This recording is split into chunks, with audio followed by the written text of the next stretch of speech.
iOS 10.3.1 has been released for iPhone and iPad, and let's find out what it's all about in this video. Let's go.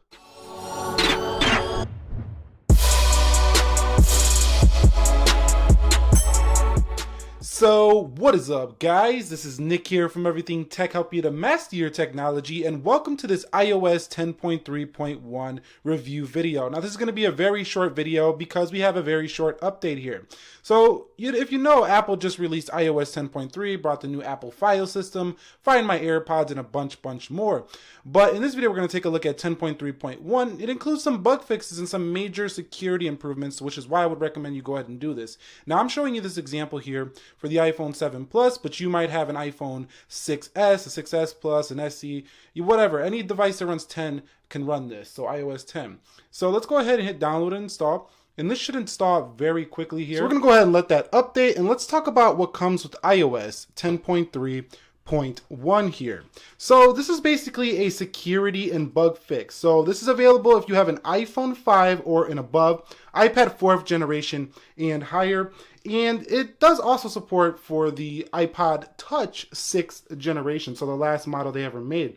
So the problem here is that there's an attacker that can execute code onto your Wi-Fi chip within 10.3. So that's why this is a major release, not a major release, but a major update, because it's a security risk on your iPhone. So go ahead and do this update if you're on 10.3. Stack buffer overflow was addressed through input validation. So this is a really crucial update for you guys if you want to go ahead and do a security patch for your iOS 10.3. I know a lot of people like to stay on their older iOS versions. They think it's cool and all that. So it's really up to you what you want to do. But before this actually installs, I'm going to go ahead and run a Geekbench. So let's go over here on the iPhone. Let me open up Geekbench, and you can see Geekbench 4 there. And I'm going to go ahead and hit CPU, and let's hit run benchmark here for the 7 Plus. The 7 Plus does rip through this Geekbench, so let's go ahead and let it rip through it, and I'll be back once it's done.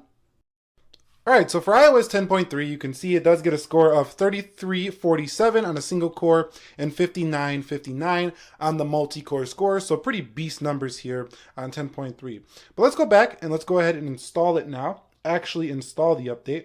So I'm going to hit install. So you can see it does say it is now updated to iOS 10.3.1. So let's go right into the iPhone. I head into general. I go to software update here. You can see iOS 10.3.1 here for the 7 Plus. So like I say, there's going to be no visual changes here to your iPhone at all. This is just iOS 10.3 with a bug fix, albeit a crucial bug fix where a hacker could go ahead and execute code on your Wi-Fi chip. So let's go ahead and run that Geekbench one more time here for the iPhone 7 Plus on iOS 10.3.1 now. So let's go to CPU and let's hit run benchmark, and I will be back once the iPhone 7 Plus is done ripping through this. So on iOS 10.3.1, the latest official software, the iPhone 7 Plus achieves 3512 on single core and 5963 on the multi-core score here. Yeah, so pretty much no visual changes here in iOS 10.3.1. It's still pretty smooth. Pretty good stuff here.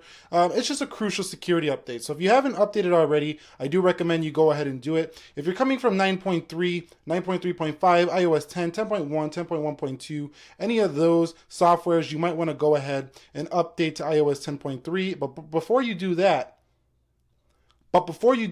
go ahead and do a backup on your iPhone. I always recommend you do a backup just so you don't lose any of your files with the new Apple file system. But this is Nick here helping to master your technology. If you enjoyed this video, click the like button for me. Stay tuned for more iOS updates as well as anything and everything that comes to mind in technology. I will catch you all in the next one.